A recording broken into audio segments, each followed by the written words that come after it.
guys, welcome back. So today I created this everyday autumn glam kind of look. This is something you can wear every day of fall, or not every day, but you know, your go-to fall look. This is my go-to fall look. It's very simple. It's not really a lot. I feel like the eyes are subtle but yet still very fall. And then my lips definitely scream fall. If you are interested in watching me create this look, then definitely I suggest you keep on watching. I do want to say that this is not a tutorial. I'm not going step by step and in detail about what I'm doing with the products that I'm using.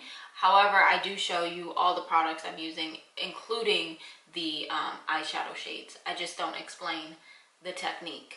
If you want a more in-depth tutorial on a look similar to this, definitely leave a comment down below, let me know. But otherwise, I hope you guys enjoyed the video. But I love it.